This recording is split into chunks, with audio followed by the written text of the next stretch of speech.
Hello everyone! Hello mga kamoma! For today's activity, so ipapaka po namin si Mommy Bada and Mommy Citri sa Robinson's Jensen.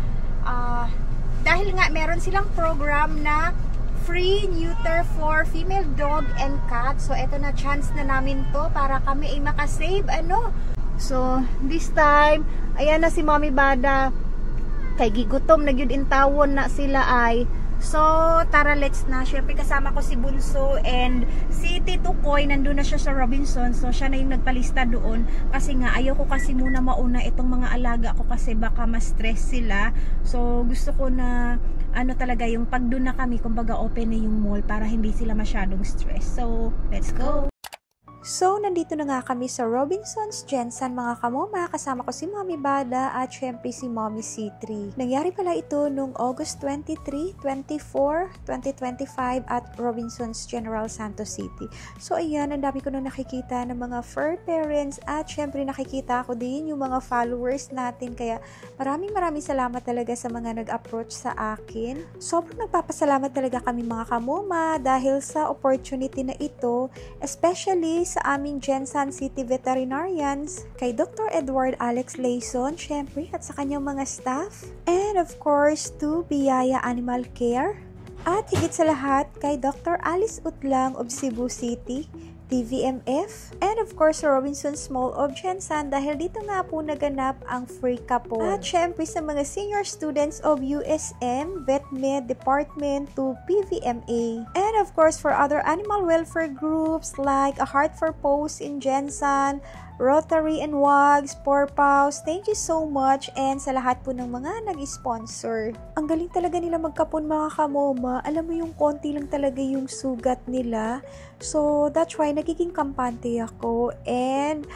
I'm very thankful din kasi nga nagkaroon din ng another slot. So that's why dinala ko na rin ang mga dambuhala mga kamoma dito sa Robinson. So akala talaga nila gagala kami pero hindi nila alam. My goodness. Ipapatanggal na pala ng moma nila ang kanilang lato-lato. So sayang talaga kasi mga kamoma. Kaya nag-grab ko na din itong opportunity. And syempre lalo na wala dito si Apa. You know naman si Apa yung kakampi nila at ayaw talaga ni Apa na ipakapon sila. Pero syempre ako yung nakasama nila and grabe na din ka-stressful mga kamoma dahil lagi nga po talaga silang nag-aaway and halos magpatayan na itong mga dambuhala kung anak na apat ang paa. So ayan, pa-relax-relax lang sila pero siguro parang nakaka-feel na din yata sila mga kamoma at akala nila mamamasyal lang sila kaya nandyan na kinakabahan na nga sila lalo na ito si Blackie. Sobrang tapang pa naman nito. And nakakatawa kasi walang diaper na nagkasya sa kanila. Yung binili ko is maliit nga pala sa kanila mga kamoma. Dahil syempre mga barako itong mga anak ko. At eto na nga, naawa na nga ako sa kanila mga kamoma dahil nakalabas na nga yung kanilang dila at sila ay nakapon na. Anyway, sobrang galing talaga. Kaya ayan, nakita nyo and very successful. Tapos inabutan na rin na kami ng gabi mga kamoma. So, halos hindi na rin sila magkasya sa sasakyan. So, hello mga kamoma. Good afternoon. So, today pala, meron akong i-rescue na mga aso na inabandona na ng mga may-ari. So, ayun, kukunin ko siya, then ipapakapon din, and at the same time, dadalhin ko dito sa bahay. Tapos, hanapan natin ng mga fur parents, baka sakaling may gustong umampon sa kanila. So, today, it's a big chance na ito. Kaya, super sakit na talaga ng ulo ko, pero sige lang. Kasi gusto kong i-grab yung opportunity, lalo na sobrang mahal ng pakapon sa mga female dog. So, kaya ayun, kukunin ko na yung aso. Ayan sila! Oh, ayan! Halika, be! Tingnan lang kundi. Dali, be!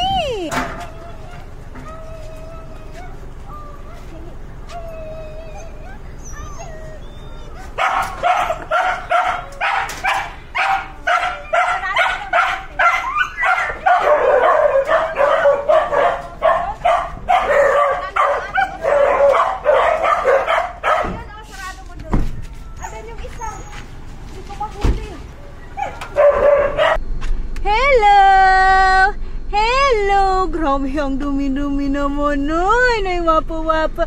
Ay, lalalala.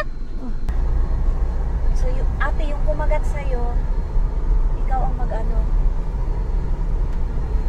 So, ayan na nga mga kamoma, dapat 4 nga itong huhulihin ko kaso matapang yung dalawa dahil isa dun sa kanila yung kinagat ang anak ko. At syempre ako na mismo nag-shoulder nun para sa kanyang anti-rabies. And eto nga itong dalawa, sila yung nahuli ko dahil sila yung mga mababait. Tapos itong female dog, nakatakas pa talaga siya mga kamoma. So buti na lang, bigla din siyang lumapit sa akin kaya ayan nakuha ko siya. Basta yung importante, masave ko lang din itong female mga kamoma dahil nagkaroon to siya ng mga baby tapos hindi nabuhay yung kanyang mga baby dahil nga walang nag-aalaga sa kanya. Kahit sobrang nakakapagod mga kamoma dahil from 7 AM in the morning, pinakapon ko din yung mga anak ni Mommy C3 at saka sila Bombom and Doldol. Sige lang, di bali. Dahil nga ipopost ko yung mga next video dito kasi nga hindi na kompleto yung mga video na nakukuha ko dito. Dahil na rin kasi sa sobrang pagod ko mga kamoma, syempre dahil nga sa dinami-dami nila, grabe hindi talaga basta-basta. Kaya eto, pina-insert ko na din itong mga dalawang stray mga kamoma. Tingnan nyo naman itong isang afam, napakagwapo. Hindi ko talaga alam kung bakit pinabayaan ng owner at saka itong sweet baby girl din. Grabe, ang ganda din nga niya mga kamoma. Tapos napaka-sweet din niya. Sobrang bait nila, promise. Hindi na talaga ako nagdalawang isip mga kamoma para tulungan sila kasi sayang talaga yung opportunity. So at least kahit papaano matutulungan natin sila. At medyo nahihirapan nga yung mga kapatid ko dito kay Tisoy mga kamoma dahil sobrang kulit niya. Kaya ayan, nauna na kami ni Dengdeng mga kamoma para makapasok sa loob. So tingnan nyo talaga, napaka-sweet girl niya, diba? Kahit naman sino talaga ay magkakagusto din sa kanya. Alam mo, nasa isip ko na bahala system na talaga mga kamoma. Then, before kasi niya, nakipag-friend din talaga ako sa kanila syempre para naman makuha natin yung loob nila. Mahirap din kaya kunin yung loob ng aso, ano? Kaya ayan, sa afam na dog mga kamoma, Tisoy nga po pala yung pinangalan ko sa kanya. Grabe, alam nyo ba, nakakaiyak dahil halos sa lahat dito mga kamoma, siya talaga yung pinakamadungis at pinakamadumi sa lahat. Since mga animal lover naman yung mga kasama namin dito mga kamoma, kaya marami talagang naawa kay Tisoy. At of course, dito din kay Dengdeng mga kamoma, napaka-sweet din niya. Tapos ayaw niyang humiwalay sa akin kasi gusto niya talaga na lagi na rin siya magpapakarga. Masakit na rin pala ang likod ko mga kamoma dahil buong araw talaga from 7 AM to 9 PM ang moma nyo dyan sa Robinsons. Then, gusto ko din pala i-flex itong damit na nabili ko yan mga kamoma. Kaya kung napansin nyo, bigla ako nag-change ng t-shirt. So, isayaw na lang natin yung pagod, ano? At sa wakas nakapuna nga si Dengdeng mga kamoma at saka si Tisoy. So ayan, abangan nyo po ang kanilang pag-glow up mga kamoma. Basta wala na akong ibang iniisip, ang importante, masave ko lang sila. And now, nandito na sila sa bahay and they are safe. Then, nagkaroon din ng damit si Tisoy. So, hanggang dito na muna mga kamoma and wait nyo po ang next video. Thanks for watching!